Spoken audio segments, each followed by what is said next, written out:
வணக்கம். இது செய்தி மலரின் நேர்காணல் நிகழ்ச்சி. இன்றைய நிகழ்ச்சியில் காணொளி மூலம் நம்முடன் இணைந்திருப்பவர் இந்தியாவின் மூத்த பத்திரிகையாளர் டெல்லி ராஜகோபால் அவர்களை சந்திக்கவிருக்கிறோம். வணக்கம் சார். நமஸ்காரம். வணக்கம் வணக்கம். சட்டசபை கூட்டம் நடந்துகிட்டு இருக்கு. இன்னைக்கு கூட நடந்துகிட்டு இருக்கு. ஒரு பெரிய பிரளயம் மாதிரி நடக்க போகுது அப்படின்ற மாதிரிலாம் தகவல் வந்தது. ஆனா எந்த இதுவும் நடக்கல, சுமூகமா போய்கிட்டு இருக்கு. நீங்க எப்படி சார் பாக்குறீங்க சட்டசபை நிகழ்வுகளை? அது விஜயினுடைய வெற்றியாகத்தான் நான் பார்க்கிறேன். தமிழக முதலமைச்சர் விஜய் ஜோசப்பினுடைய வெற்றியாகத்தான் பார்க்கிறேன். காரணம், திராவிட முன்னேற்ற கழகம் அதில் பெண்களுடைய வாக்குகள் விஜய்க்கு போகக்கூடாது என்ற எண்ணத்தில் இருந்தார்கள். ஆனால் பெண்கள் வாக்குகள் விஜய் பக்கம் போயிடுச்சு. அதுல பயந்துதான் அந்த அமளி பண்ணாத இருக்காங்க. 2-3 நாள் கேப் கொடுப்பாங்க. ஏன்னா முதல் பட்ஜெட் ஏதாவது வம்பு பண்ணுமான விஜய்க்கு திருப்பியும் சிம்பத்தி வரும்னு பாக்குறாங்க. எதிர்கட்சிகள் செய்வது சரியாகத்தான் இருக்கிறது என்று நான் பார்க்கிறேன். காரணம், எதிர்கட்சிகள் பல ஆண்டுகளாக அரசியலிலும் கட்சியிலும் இருந்தார்கள். பொதுமக்களுடைய ஒரு சென்டிமெண்ட்ஸ் எதிர்பார்ப்பதை பார்ப்பார்கள். ஆனால் தமிழகத்தில் உதயநிதி பேசியது தமிழகத்தில் இருக்கக்கூடிய 4 கோடி 5 கோடி பெண்கள் இனத்திற்கு ஒரு அவமானம் செய்ததாகத்தான் பெண்கள் இனம் கருதுகிறது. அதனால ஓட்டு எகென்ஸ்டா போயிடக்கூடாதுன்னுட்டு அமளி செய்தார்னு இருந்தாங்க. இன்னும் ஒரு வாரத்தை செய்வாங்க பாருங்க. இது கொஞ்சம் மறந்தவொடனே அதை ஆரம்பிச்சிருவாங்க. எதிர்கட்சிகள் சும்மா இருக்காங்க. இல்ல அவங்க இதை எதிர்பார்த்தாங்களா சார்? ஏதாவது இந்த விஷயம் இப்படி மாறும்னு எதிர்பார்த்தாங்களா? எதிர்பார்க்கல. ஆனா விஜய் திருப்பி விட்டாரு, அதை ட்விஸ்ட் பண்ணி விட்டாரு. பெண்கள் பெண்கள் பெண்கள் அதுல இருந்து ராத்திரி இந்த டிபேட்டு போதாத வரைக்கும் ஒரு நாள் முழுக்கலும் விஜய்க்கு சிம்பத்தி எதிர்த்த உதயநிதிக்கு சிம்பத்தி வர மாதிரி எல்லாம் பண்ணிட்டு போச்செல்லாம் என்னவோ பண்ணிட்டு போனாரு. இங்க ஒரு சென்னையில இருந்து தஞ்சாவூர் போற மட்டும் பொது வழியில் வீடியோக்கள் அதிகமாக இருந்தன. அதில் அரசாங்கம் சற்று பின்தங்கியது. யாரும் இல்லைன்னு சொல்ல. விஜய்க்கும் விஜயனுடைய போலீசாருக்கும் விஜயனுடைய ஆலோசகர்களுக்கும் ஒரு பின்னடைவு அதுல அந்த ஃபுல் டே. ஆனா லாஸ்ட்ல ஹைகோர்ட்ல போய் சொல்லும் பொழுது விஜய் மாத்திட்டார் டக்குன்னு அடிக்க. அதுவும் ஒரு பாராட்டத்தக்கதாகத்தான் நான் பார்க்கிறேன். எது இருப்பினும் விஜய்க்கு 75% விக்டரி, உதயநிதிக்கு 100% தோல்வி. இல்ல, தமிழ்நாடு மீடியா கையில் எடுக்கிறதுக்கு முன்னாலேயே இது நேஷனல் லெவல் மீடியாலாம் ரொம்ப வர ஆரம்பிச்சிருச்சுன்ற மாதிரி சொன்னாங்க ஆரம்பத்தில், இல்லையா? காரணம் என்ன என்று கேட்டால், பாராளுமன்றம் நடந்து கொண்டிருந்தது. தவிர டிஎம்கே அழுத்தம் கொடுக்க பார்த்தார்கள் மத்திய அரசியலிருந்து மற்றும் ஹைகோர்ட் சுப்ரீம் கோர்ட்டுக்கெல்லாம். சப்போர்ட் ஹைகோர்ட் பர்மிஷன் கொடுக்க மாட்டேன்னு சொன்னாங்கன்னு சுப்ரீம் கோர்ட் இருந்தாங்க. இங்க இருக்கக்கூடிய வக்கீல்கிட்ட எல்லாம் பேப்பர்லாம் ரெடி பண்ணிட்டாங்க. அங்க ரிஜெக்ட் ஆச்சு சென்னையில் ஹைகோர்ட்ல, இங்க சுப்ரீம் கோர்ட்ல பண்றதுக்கு இருந்தாங்க. தேசிய ஊடகங்கள் பண்ணதுக்கு முதல் காரணம் திமுக தான். தவிர விஜய்க்கு வட இந்தியாவில் பல எதிர்பார்ப்புகள் இருக்கின்றன. விஜய் நல்ல ஆட்சியை தருகிறார், நடுநிலைமையான ஆட்சியை தருகிறார். ஊழல் இல்லை என்று 30 நாள் 40 3 மாசத்துக்குள்ள நல்ல பேர் எடுத்துட்டாரு நார்த் இந்தியால. அதற்கு காரணம் நார்த் இந்தியாவில் இருக்கக்கூடிய ஊடகங்களுடைய ஆசிரியர்கள் எல்லாம் திராவிட முன்னேற்ற கழகத்தின் மீது இருக்கக்கூடிய வெறுப்பு, சாராயம், ட்ரக் இதெல்லாம் இருந்த வெறுப்புனால தான் விஜய்க்கு ஆதரவு பெறுகிறது வட இந்தியாவில். அதனாலதான் வட இந்தியா போக்கஸ் பண்ண ஆரம்பிச்சாங்க. வட இந்தியாவிலும் காமிச்சிட்டு இருந்தாங்க. காரணம் என்ன என்று கேட்டால், சனாதன தர்மத்தை ஒழிப்பேன் என்று சொன்ன உதயநிதிக்கு ஜெயில் காமிச்சாரு விஜய் என்ற ரூபத்தை ஹிந்தி தொலைக்காட்சிகள் மாற்றிவிட்டன. அதுதான் அதெல்லாம் தமிழ்நாட்டுக்கு யாரும் சொல்ல மாட்டாங்க. ஒன்லி செய்தி மலர் நேர் நம்ம உங்களோட பேசும்போது தான் நான் சொல்றேன். அது பெரிய ட்விஸ்ட். அது கார்த்திக், பெரிய ட்விஸ்ட். அது நரேந்திர மோடி பிரதமரால் பண்ண முடியாதது, அமித்ஷா உள்துறை அமைச்சரால் பண்ண முடியாதது. உளறுவாயனாக ஒரு குறிப்பிட்ட ஜாதியை பற்றி, மதத்தை பற்றி, டெங்கு, கொரோனா எல்லாம் சொல்லி ஏளனம் செய்தவர் ஒரு மத்திய பிரதேசத்துல ஆட்சியே போயிடுச்சு. கமல்நாத் எங்கிட்டே சொன்னார்களே, காங்கிரஸ் கட்சி தலைவர். ஆனா அவரை அரசு பண்ண முடியாது, பயந்தாங்க. திமுகவிற்கு எதிர்க்க கூடாது, சுப்ரீம் கோர்ட்டே ஹேட் ஸ்பீச்சுக்கு டைம் கொடுத்தாங்களே. ஆனா விஜய் வாழை நெருக்கி அடிச்சாரு உதயநிதி, தூக்கி போயிட்டாங்க ஒரேடியா. அதனால வட இந்தியாவில் தொலைக்காட்சிகள், குறிப்பாக வட இந்திய தொலைக்காட்சிகள் போக்கஸ் பண்ணதுக்கு காரணம், சனாதன தர்ம சொன்ன பொழுது அரசு பண்ண முடியாத தைரியம் இல்லாத இருந்த இந்த பாஜக அரசுக்கு விஜய் நல்ல வழிகாட்டிட்டார். இனிமேல் எவனா பேசினாலும் வாய் நோட்டு அடிச்சிருவாரு பாருங்க. விஜய் இல்ல இது இல்ல இந்த இந்த கைது மூலமா மக்கள்கிட்ட சிம்பத்தி உதயநிதிக்கு எதுவும் வரலையோ இப்போ வரைக்கும் ஒரு வாரம் ஆயிடுச்சு. ஆனா பெரிய சிம்பத்தி எதுவும் வரலையா? இல்லை, வரல வரல வரல. என்னது, பெண்கள் வந்துடுச்சு இன்னொன்னு. அந்த அந்த ஒரு அழுத்தத்தினால தானே என்னமோ அம்மையார் சங்கீதா கூட ம் தன்னுடைய அப்ரோச்சை கொஞ்சம் சாஃப்ட் பண்ணாதாக நான் நினைக்கிறேன். இது ம். விஜய்க்கு நல்லது தான். இப்பயும் விஜய் அவர்கள் மேல குற்றச்சாட்டு என்ன பெரிய குற்றச்சாட்டுன்னா, சட்டமன்றத்திலையும் வாய் திறந்து பேச மாட்டேன்றாருன்னு சொல்லி தான் இவங்க ஃபுல்லாவே எதிர்த்தரப்பு சொல்றாங்க. இல்லை, அதெல்லாம் கொஞ்சம் கொஞ்சம் போக போக ஒரு ஆளை எப்பவுமே நீங்க டவுன் பண்ண அவர் பந்து எழும்புற மாதிரி எழும்புவார் மன்ன. இப்ப பாருங்க, விஜய் நல்லா பேச ஆரம்பிச்சிட்டாரு. ம் ம், ம். இன்னைக்கு நான் பேசும்போது அந்த பன்னீர்செல்வம் டிஎம்கேனுடைய எக்ஸ் மினிஸ்டர் அப்ப பார்த்தேன். பேசும்போது விஜய் சிரிக்க ஆரம்பிச்சிட்டாரு. ஸோ அதெல்லாம் ஒரு ஒரு சுச்சுவேஷன் பாத்தீங்கன்னா விஜய் அவ்வளவா ஏளனமா நினைச்சாங்க கார்த்திக். ஆமா. அது சமாளிச்சிட்டாங்க. ம் ம், ம். ஏன்னா நல்ல யாருக்குமே அனுபவம் இல்லாத ஒரு காரணத்தினால திமுக பொதுவாக எதிர்க்கட்சியாக இருக்கும்போது மிக வலுவாக செயல்படும் அப்படின்ற ஒரு கருத்து இருக்கு இல்லையா? அப்ப அவங்க ஒரு நடுக்கத்தை உண்டாக்கலாம்னு நினைச்சாங்க. அது நடந்தது அது. அது நடக்கல, நான் ஃபெயில் ஆயிடுச்சு. டிஎம்கேனுடைய அப்ரோச் ஃபெயில் ஆயிடுச்சு. இனிமேல் என்னை பொறுத்த மட்டில் கார்த்திக், ம் தமிழக அரசியல் மாறிக்கொண்டிருக்கிறது. எழுதி வைத்துக் கொள்ளுங்கள், 2027 இன்னும் மாறும். எழுதி ம் வைத்துக் கொள்ளுங்கள். இந்த ம் காங்கிரஸை விஜய் அவர்கள் துரத்தி அடிப்பார். பார்த்துட்டே இருங்க. ம். ஏடிஎம்கே உள்ள வந்தோடனே காசு அடிச்சுடுவார். பார்த்துட்டே இருங்க. இந்த இடைத்தேர்தல் முடிந்ததுக்கு அப்புறம் சம்பவம் நடக்கிறது வாய்ப்பு இருக்குன்றீங்க. இடைத்தேர்தல் அவசியமே கிடையாது. இப்ப அந்த வேலுமணி எல்லாம் நேற்று கலட பண்ண ஆரம்பிச்சு ஒரு 20 பேர் நீங்க வந்துருவாங்க, முடிஞ்சு போச்சு. ம் ம் எடப்பாடி பழனிசாமி வந்தாலும் வந்துருவாங்க. ஏன்னா அவர்கிட்ட ஒண்ணுமே இல்லை, கோலவல் நிக்கிறாரு. ம் ம். இப்ப திமுகவை கார்னர் பண்ணோம்னா விஜய்க்கு ஒரே ஒரு ஆப்பர்ச்சுனிட்டி. ஒண்ணு இடைத்தேர்தல், இல்லைன்னா ஒண்ணு இடைத்தேர்தல், இன்னொன்னு எடப்பாடி, ரெண்டு தான். ம் ம். அப்படியே எடுத்துருவாரு டக்குன்னு. ஏன்னா நேற்று பார்த்ததுல இருந்து அந்த வேலுமணியுடைய ஸ்பீச், அந்த லெட்டர், நத்தம் விஸ்வநாதன், சி.வி. சண்முகனுடைய அந்த காம்பினேஷன் இருக்கு பாருங்க, அதெல்லாம் ஆன்டி டிஎம்கே. ஓ. அது இப்ப அந்த ஆன்டி டிஎம்கே ப்ரோ விஜய மாறிடும். காரணம் என்னன்னு கேட்டால், எடப்பாடி எடப்பாடி பழனிசாமி போய் சீஃப் மினிஸ்டர் ஆகணும்னு சொன்னது தப்புன்னு சொல்றாங்க பாருங்க நேற்று ஸ்பீச். ஆமா ஆமா. இல்ல அதே அவர் மாதிரி முதலமைச்சர் ஆவதற்காக நாங்க நிறைய உழைத்தோம். ஆனா அவர் திமுகவோட சேர ஆசைப்பட்டதுனாலதான் நாங்க எதிர்ப்பு அப்படின்ற மாதிரி சொல்றாங்க. அந்த பேச்சு விஜய்க்கு ஒரு காதுக்கு ஒரு இனிப்பாக தேனாக இருந்தாலும் ம். ஆப்பர்ச்சுனிட்டியை ஆன்டி டிஎம்கே பண்ணாங்க. ஆக மொத்தம் ஆன்டி டிஎம்கே ஃபீலிங்ஸ் இன்னும் தமிழ்நாட்டு இருக்குன்னு சொல்ல வரேன் நான். இப்போ இந்த டீலிமிட்டேஷன் பிரச்சனைக்காக அவர் ஒரு எம்பிக்கள் கூட்டத்தை கூட்டியதை திமுகவும் அதிமுகவும் புறக்கணிச்சது. காங்கிரஸ் மற்றும் கம்யூனிஸ்டுகள் எல்லாம் கலந்துக்கிட்டாங்க. அதுக்கு அவங்க சொன்ன காரணம் ராசா போன்றவர் என்ன சொல்றாங்கன்னா, இவங்க டீலிமிட்டேஷன்லாம் என்னன்னே தெரியாது, இவங்கெல்லாம் கூப்பிட்டு அங்க ஏன் போகணும் அப்படின்ற மாதிரி ஒரு கருத்தை முன்வைக்கிறாரு. அது தவறு. காரணம் என்னென்று கேட்டால், 8 கோடி தமிழ் மக்களால் தேர்ந்தெடுக்கப்பட்டவர், 1,80,00,000 ஓட்டு வாங்கியவர். அந்த மாதிரி பேசுவது தவறு. ராஜா பேசியது தவறு. இருப்பினும் விஜய் அவர்கள் அனைத்து கட்சி கூட்டம் கூட்டுகிறேன் என்று சொல்லி காங்கிரசுக்கு தான் நெருக்கமாக இருப்பதை வெளிப்படுத்தி கொண்டு விட்டார். இன்று தமிழக அரசை நடத்தி செல்வது ராகுல் காந்தி என்ற ஒரு அவப்பெயர் வர ஆரம்பித்து விட்டது தமிழ்நாட்டில். அது விஜய் முன்னெச்சரிக்கையாக இருக்க வேண்டும் என்பதுதான் என்னுடைய கருத்து. டெல்லியில் இருந்து நான் சொல்வதை விஜய் கேட்கிறாரோ, விஜய் தமிழகத்தினுடைய வெற்றி கழகத்துடைய தொண்டர்கள் என்னை எதிர்த்தாலும் சரி, கார்த்திகை திட்டினாலும் சரி, விஜய் அவர்களே, காங்கிரஸை நண்பாதீர்கள் என்று சொல்லக்கூடிய அளவிற்கு என் வயது முதிர்ச்சினால் சொல்லுகிறேன், பயிற்சினால் சொல்லுகிறேன், அரசியலை நேர கண்டனால் சொல்றேன் கார்த்திக். திமுக பிஜேபி பக்கம் நெருங்குற மாதிரி ஒரு தோற்றம் இருக்கா சார்? அது காங்கிரஸ் பக்கம் இந்த காங்கிரஸ் நம்பினார் விஜய்னுங்கிறதுனால இன்னைக்கு தமிழ்நாட்டில் ஒரு குழப்பத்துக்கு காரணம் காங்கிரஸ். ஏன்னா முதல் நேல் 5ஆம் தேதி சாயங்காலம் கவர்னர்கிட்ட போகும்போது விஜய் 108 சீட் என்கிட்ட இருக்கு சார், மைனாரிட்டி அரசாங்கம் நான் பண்றேன் சார், எனக்கு பதவி கொடுங்கன்னா கொடுத்துட்டு இருப்பாரு. இந்த காங்கிரஸ் கொண்டு போய் ஒரு லெட்டர் கொடுத்தாம பாருங்க, அதுல வம்புங்க கார்த்திக். ஆக அகர முதல எழுத்தெல்லாம் ஆதி பகவான் சொல்ல முடியும் ஆரம்பிச்சு காங்கிரஸ் சுட்டி பண்ணி விட்டாங்க. இன்னுமே அனைத்து கட்சி கூட்டம் கூட்டுவது என்பது காங்கிரசுடைய அழுத்தம், நம்ம ராகுல் காந்தியுடைய அழுத்தம்.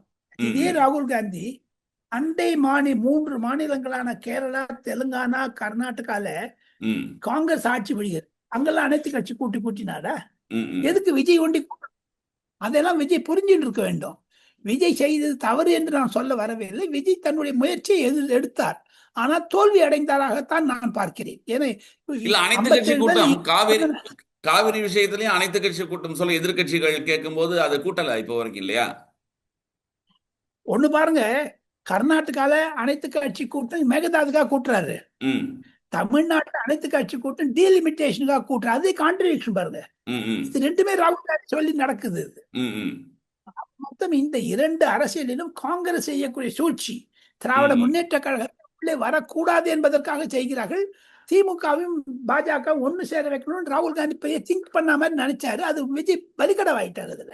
ம் ம். இல்ல, திமுக விஜய்க்கு ஒரே பிஜேபியோட ஒரு நெருங்கிறதுக்கான வாய்ப்புகள் இருக்கா? சார், ஒண்ணே ஒண்ணு சார், எதிரியின் எதிரி நண்பன் சார். ம் எனிமீஸ் எனிமி ஃப்ரெண்ட். இருக்கோ இல்லையோ, அவங்கள ஒன்னாங்கிறாங்களோ இல்லையோ, ஒரு கால சூழ்நிலை ஒன்னாக்கி விட்டுரும் சார். ம். இப்போ இப்போ இப்போ உதயநிதி கைது சம்பவத்துக்கு அப்புறம் திமுக மிகப்பெரிய ஒரு வலுவான இதுவாக எதிர்க்கட்சியாக மாறி இருக்கு அப்படின்ற மாதிரி தோட்டத்தை உண்டாக்குறாங்க. அதாவது 2029 தேர்தல் இருக்கு இல்லையா, 31 தேர்தலில் வந்து திமுக வெல்வதற்கான வாய்ப்பு இருக்குன்னு அவங்களுக்குள்ள மிகப்பெரிய நம்பிக்கை வந்திருக்கா? அப்படியா? இல்ல, அது டூ ஏர்லி டு சே. ரொம்ப ரொம்ப இன்னும் 4 வருஷம் 9 மாசம் இருக்கியா, விட்டுறியா கார்த்திக்? அது பக்கம் போகாது. ஏன்னா நான் எதிர்பார்க்கிறேன் விஜய் தொடர்ந்து 2 முறை ஆட்சியில் வருவார். ஓ. இரண்டாவது, தமிழகத்தில் இனி அரசியலுக்கு இடம் கிடையாது. ம் திமுக அதிமுக மடிந்து விட்டது, மரணம் அடைந்து விட்டது, ஒழிந்து விட்டது.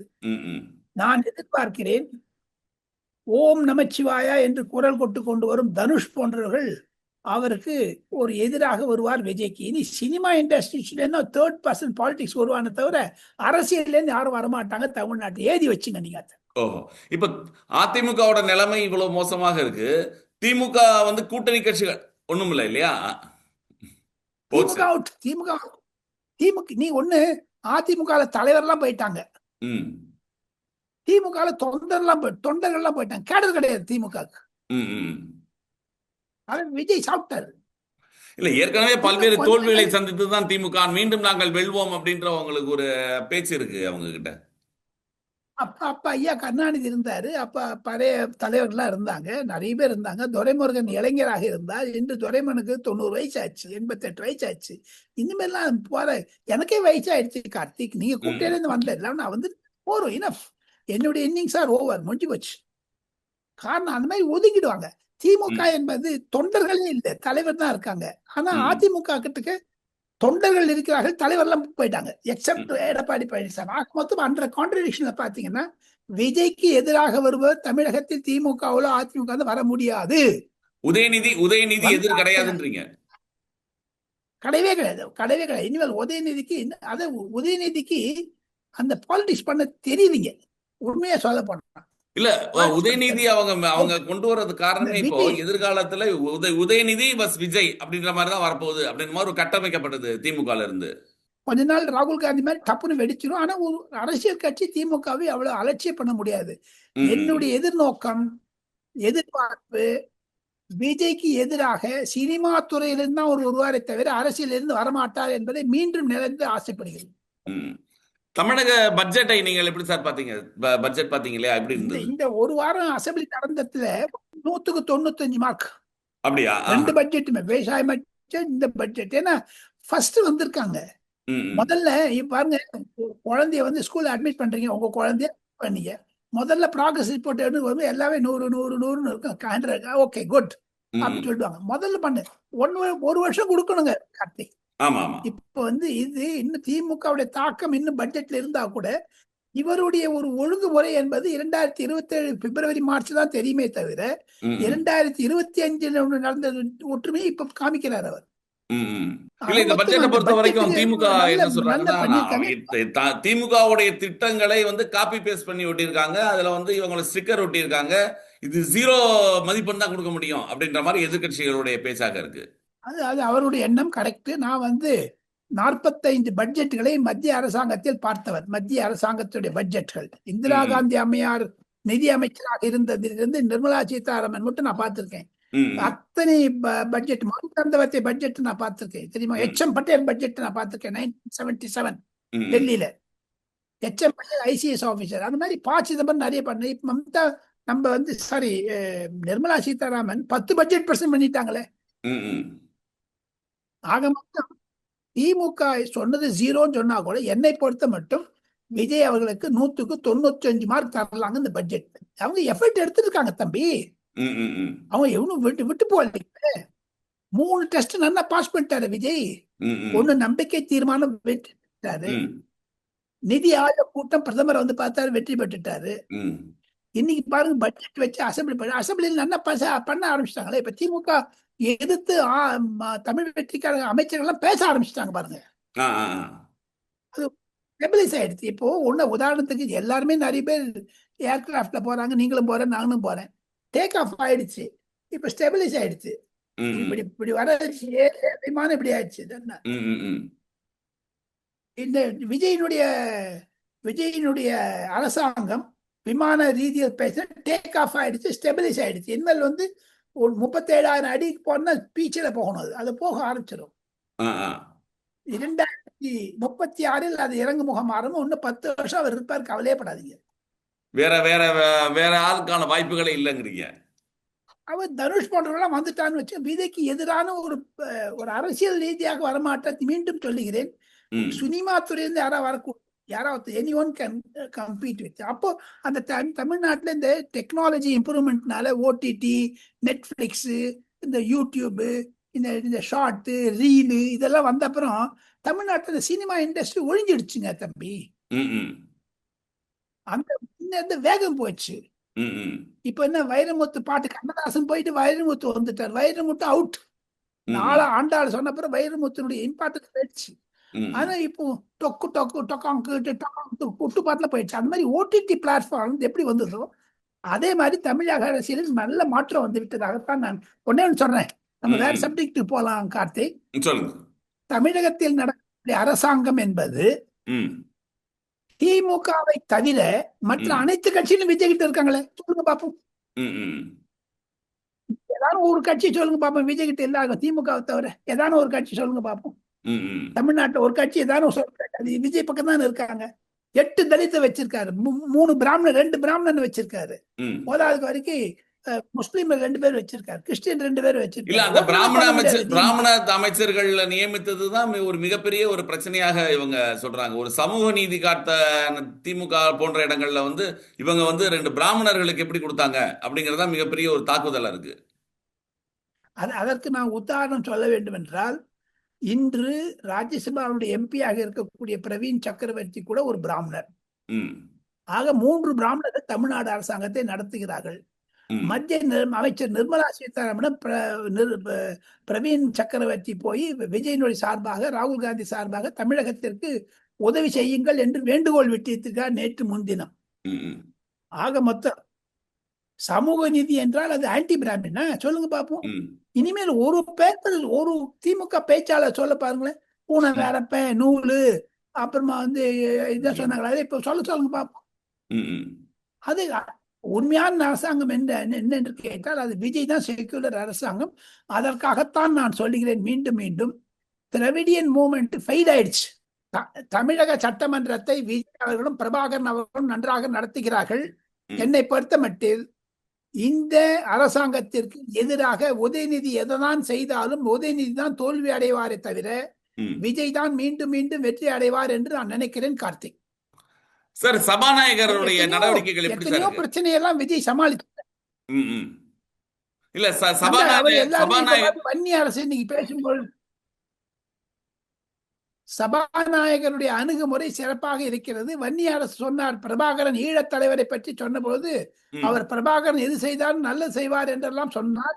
தமிழக அரசாங்கத்திற்கு ஒரு விரோதம் வேண்டும் என்றால் அது உதயநிதி மூலம் வராது. வந்தால் வன்னி அரசு விடுதலை சிறுத்தை கட்சி மூலமாகத்தான் வரும் என்று நினைக்கிறேன். காரணம் இல்லாதெல்லாம் பேசிட்டு இருக்காரு விஜய்.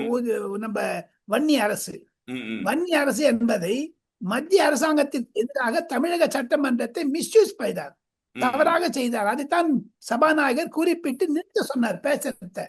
ஆக மொத்தம் தமிழக அரசியலில், தமிழக அரசாங்கத்தில் பல பாஜகவிற்கு எதிர்கட்சி இருந்தாலும் எப்படி விஜயனுடைய அரசாங்கத்திற்கு திமுகவில் ஆபத்து வரும் என்று சங்கீதாவோ அல்லது த்ரிஷாவோ என்று சொன்னாலும் ம் என்னை பொறுத்த மட்டில் தமிழ் வெற்றி கழகத்துக்கு ஆபத்து காங்கிரஸ் மூலமாகவும் விடுதலை சிறுத்தை கட்சி மூலமாகத்தான் வருமே தவிர ம் அதையெல்லாம் விஜய் புரிந்து கொண்டு விட்டார். அதிமுகவிலிருந்து வீரமணி நம்ம வேலுமணி போன்றவர்கள் எல்லாம் எடுத்துக்கொண்டு ம் காங்கிரஸை கவிழ்த்து விட்டு ம் விடுதலை சிறுத்தைகளை எடுத்துவிட்டு விஜய் நன்றாக ஆட்சி செய்வார். 2027 விஜயனுடைய அரசாங்கத்திற்கு ஒரு புது பொலிவு கிடைக்கும் என்று தான் நம்புகிறேன். கார்த்திக், மிக்க மிக்க நன்றி சார். தமிழக அரசியலை பற்றி எங்களை விளக்கியதுக்கு மிக்க நன்றி. நிகழ்ச்சியில் கலந்து கொண்டதுக்கு மேலான நன்றி சார்.